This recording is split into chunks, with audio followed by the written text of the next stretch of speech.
Bien, vamos a ver ahora cómo todas las cosas que pasan en un circuito están relacionadas entre ellas. En particular, la cantidad de energía que da la pila, la cantidad de electrones que se mueven por el circuito y lo que se ilumina la bombilla, de alguna manera tiene que estar relacionados entre ellos. Entonces, una vez que ya sabéis cómo funciona un circuito eléctrico simple, os voy a explicar esta parte. A esta parte se la denominan magnitudes eléctricas. Una magnitud es algo que puede ser medido y se llaman eléctricas porque son las que intervienen en este circuito eléctrico, ¿de acuerdo? Entonces, vamos a comenzar viendo cómo cuando cierras un circuito eléctrico, ya sabes, se produce una corriente eléctrica. Esa corriente eléctrica transporta energía desde la pila hasta la bombilla, correctamente, ¿no?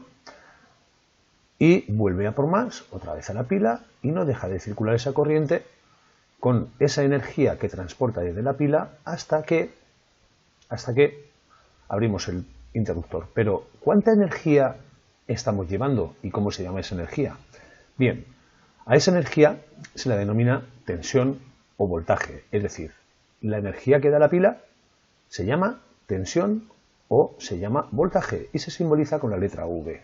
Entonces, en un circuito eléctrico, la cantidad de energía que circula y que da la pila a ese circuito se denomina tensión o voltaje y se simboliza con la letra V. V mayúscula, es muy importante. Bien, de alguna manera tendrá que medirse. Bien, pues esa tensión se mide en voltios, en la unidad de medida. Igual que la longitud se mide en metros, la tensión o el voltaje se mide en voltios. Con lo cual, la cantidad de energía que da la pila al circuito es una cantidad de voltios, que también se simbolizan con la letra V mayúscula. Y así estará transportando una cantidad de voltios desde la pila hasta el receptor. La pregunta ahora es obvio que no es lo mismo transportar una cantidad de energía que otra. Es decir, cuanto más energía haya que transportar, más electrones necesitaremos para llevarla al receptor.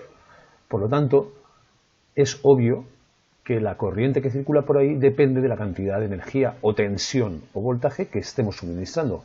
Bueno, pues cuando está circulando esa corriente eléctrica, la cantidad de electrones que necesitamos para transportar esa energía, esa tensión o ese voltaje, esos voltios, se denomina intensidad de la corriente. La intensidad de la corriente es la cantidad de electrones que están circulando por este circuito para transportar esa energía desde la pila hasta la bombilla. Se simboliza con la letra I, recordad, intensidad de la corriente. Se simboliza por la letra I, es la cantidad de electrones que circulan para poder llevar la energía desde el generador al receptor.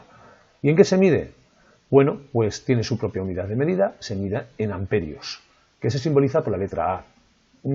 La cantidad de electrones que circula por un circuito es inmensa, de millones de billones.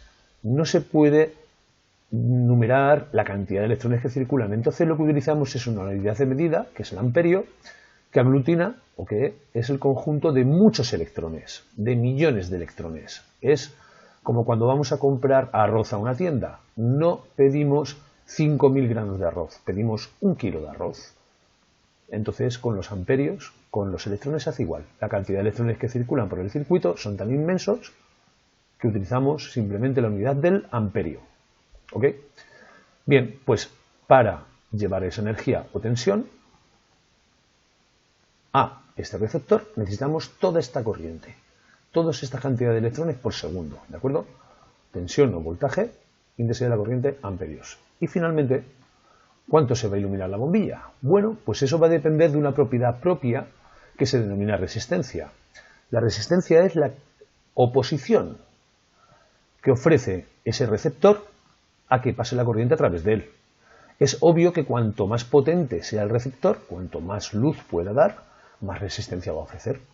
Entonces, en vez de medirse en cantidad luminosa, porque un motor se mueve y no da luz, para que se pueda medir en todos los receptores por igual, se mide como la resistencia. Resistencia del receptor. Se simboliza por la letra R, ¿de acuerdo? Y cuando está circulando por ahí la corriente es la que hace que se ilumine más o menos el receptor, en este caso la bombilla. También tiene su propia unidad de medida y se mide en ohmios. Ohmios. Se simboliza por la letra griega del alfabeto griego, la omega. Omega es la última letra del alfabeto griego.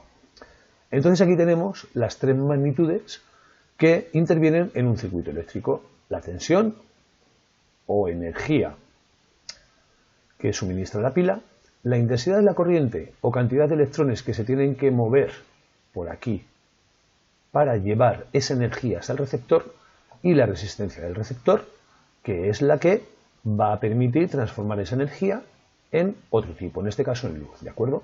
Y así funciona un circuito eléctrico, y son las tres magnitudes que hay que tener en cuenta: tensión o voltaje, intensidad de la corriente y resistencia.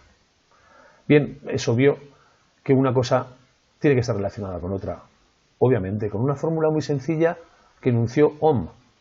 Es la ley de Ohm, que dice que en ese circuito por el que circula la corriente, la tensión que suministramos es igual a la intensidad de la corriente que está circulando por la resistencia del receptor, con lo cual ya podéis ver que sencillo es entender que las tres cosas están relacionadas entre sí, y es lo que de verdad identifica a un circuito eléctrico: sus magnitudes: tensión o voltaje, V, intensidad de la corriente, I, y resistencia, R, y están relacionadas a través de la ley de Ohm. Bien, esta forma de actuar es siempre igual en todos los circuitos, por muy complejos que se hagan. Y en adelante ya os enseñaremos cómo funciona esta ley de Ohm y la aplicaremos a circuitos para calcular sus magnitudes. Bueno, chicos, espero que os haya servido para entender este apartado y nos vemos en el próximo tutorial. Un saludo.